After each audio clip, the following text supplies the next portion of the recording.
Al-Imam Hatim Al-Asam.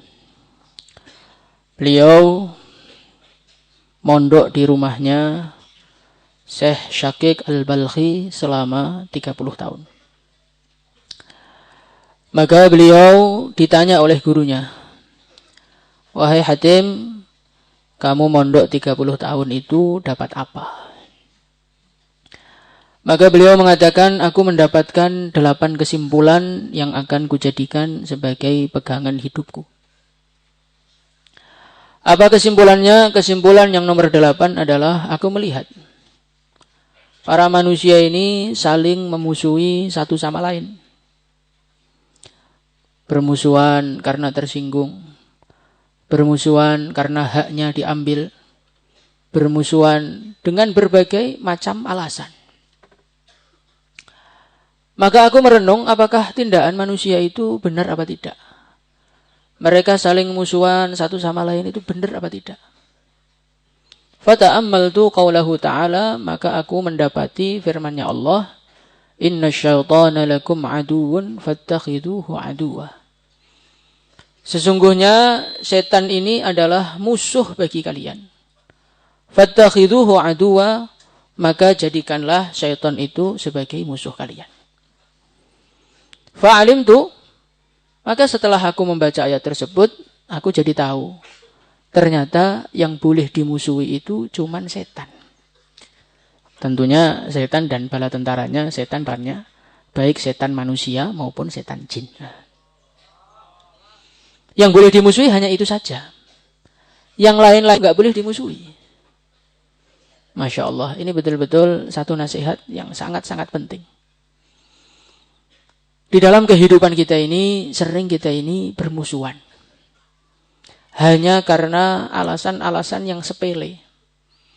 Hanya karena alasan-alasan yang berkaitan dengan emosional. Alasan-alasan yang berkaitan dengan ego. Yang berkaitan dengan harga diri. Yang berkaitan dengan sopan santun yang tidak tepat kepada kita. Coba ini kita renungi dalam kehidupan kita.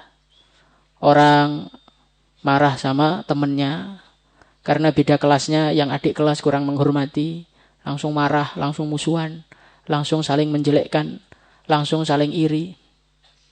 Hanya karena masalah-masalah yang sepele. Masalah-masalah yang sebetulnya ditinggal tidur itu selesai. Sedangkan yang Allah ciptakan jadi musuh kita, kita malah nggak pernah memusuhi. Kita malah selalu mengikuti nasihat dia. Kita malah selalu mengikuti bisikan dia. Bahkan ketika dia tidak sedang bisiki kita, nasihat-nasihat masa lalunya tetap kita amal. Ketika bulan Ramadan itu, kan diceritakan di dalam hadis, syaitan-syaitan ini diborgol oleh Allah. Jadi selama Ramadan itu nggak ada yang ngajak kalian untuk kenakalan. Tapi karena Pak Kiai Setan itu nasihatnya sudah melekat, maka kita ini dengan tulus kesemangatan 45, kita selalu mengamalkan nasihatnya selama Ramadan, sehingga kita maksiat terus walaupun setan sudah tidak mengganggu kita. Jadi kita ini sekarang itu sedang salah memilih kawan dan salah memilih lawan. Orang-orang yang harusnya jadi kawan kita, orang-orang yang harusnya jadi teman kita, siapa dia? Orang iman. Innamal mu'minuna ikhwah. Bukan sekedar teman.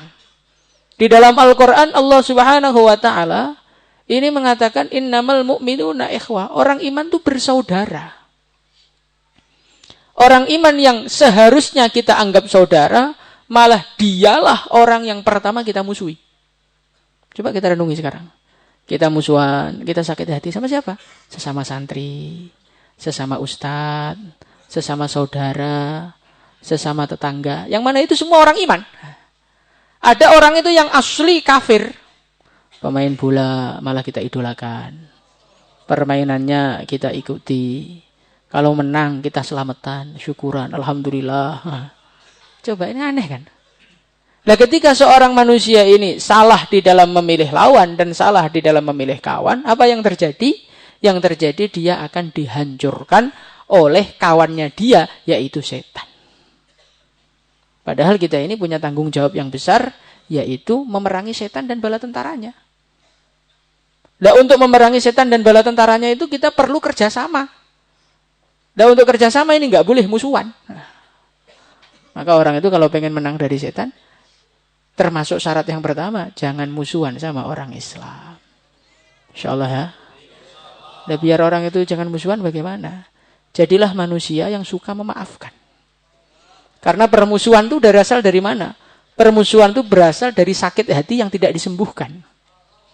Kamu diganggu, kamu dikata-katain, kemudian kata-kata jelek kamu simpan di dalam otak, dari otak masukkan dalam hati, akhirnya hatimu membara, dari hati membara, akhirnya nawa itu saya nggak akan bicara sampai mati.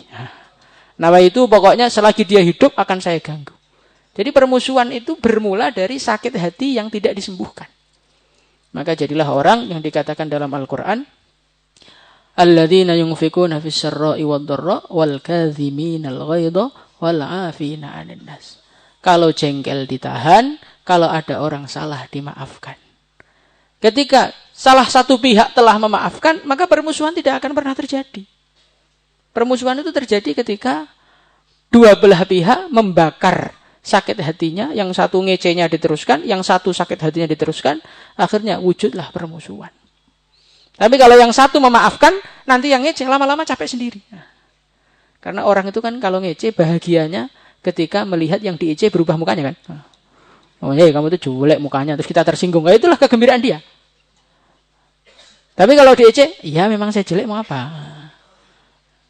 Ketika orang itu menghina, kita balas dengan senyum, kita maafkan dia. Akhirnya dia bingung sendiri. Lah ini saya ece kok malah senyum terus. Jangan-jangan dia orang gila. Akhirnya dia menyingkir sendiri kan. Sehingga permusuhan tidak terjadi. Permusuhan tidak terjadi. Dan inilah yang diusahakan oleh orang-orang kafir, diusahakan oleh syaitan itu bagaimana? Usahanya biar orang Islam itu saling bermusuhan. Nah, kalau orang Islam itu sudah saling bermusuhan, akhirnya mereka terkelompok-kelompok. Yang dulu aslinya satu bisa menggemparkan dunia, gara-gara bermusuhan jadi ada kelompok A, ada kelompok B, ada kelompok C, sehingga menjadi kecil-kecil. Sapu lidi itu loh bisa membersihkan masjid itu ketika diikat jadi satu. Tapi ketika dia itu pencar-pencar, maka sapu lidi itu menjadi perkara yang tidak berguna. Nah begitu juga kita. Kita ini adalah seperti sapu lidi. Imannya lemah, wiritannya lemah. Dan sudah wiritannya lemah, imannya lemah, doanya lemah, istighosah ngantuan. Ribut satu sama lain lagi. Ya wes, kita nanti akan dimakan oleh syaitan. Akhirnya syaitan ini seneng melihat kita pecah belah, mudah menghancurkannya. Sampai ada satu cerita. Ada singa melihat kelompok sapi. Ada sapi hitam, ada sapi merah, ada sapi putih. 3 sapi itu kemana-mana bareng terus. Akhirnya singanya ini bingung, wah gimana caranya makan sapi 3. Saya 3 lawan 1, mati saya. Akhirnya singanya ini ikhtilat. Maka hati-hati kamu kalau ikhtilat. Assalamualaikum, waalaikumsalam. Sapi hitam, saya mau bicara penting sama kamu, ini penting nih. Apa? Kamu itu dengan sapi merah itu warnanya mirip. Yang bikin ngerusak mata itu sapi warna putih itu loh. Terus kalau ngerusak mata gimana? Nggak enak dilihat. Maka saya izin sama kamu sapi putih tak makannya. Kamu nggak usah ganggu ya. Nanti biar kamu itu menjadi seperti 2 perkara yang mirip, dilihat enak. Tapi kalau kamu itu hitam, merah, putih, putihnya itu loh, ganggu di mata. Oh ya, cocok. Akhirnya sapi putih dimakan. Tinggal 2. Satunya dikhususi lagi besoknya. Sapi merah. Merah itu merupakan warna yang paling bagus. Dan kamu itu punya saingan. Sebetulnya hitam itu sebetulnya pengen ngikuti kamu dia itu aslinya. Nanti kalau hitam itu masih ada, orang tuh nggak akan nganggap kamu itu paling hebat.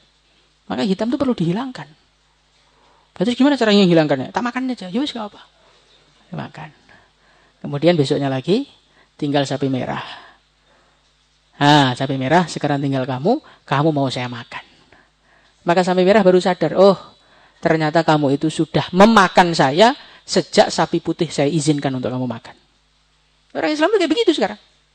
Mereka dikompori sana, mereka dikompori sini. Jenengan itu kalau bareng-bareng nggak akan maju. Akan selalu jadi rakyat kecil, akan selalu ditindas. Anda itu punya potensi. Maka Anda harus Harus bikin acara sendiri. Akhirnya orang Islam ada kelompok A, ada kelompok B, ada kelompok C. Hanya jadi kecil-kecil, akhirnya nggak ada kekuatan. Sehingga serigala yang namanya setan makan sana, makan sini. Dan orang itu kalau sudah bermusuhan, temannya dimakan, malah senang. Alhamdulillah, dia hilang. Alhamdulillah, dia mati. Coba.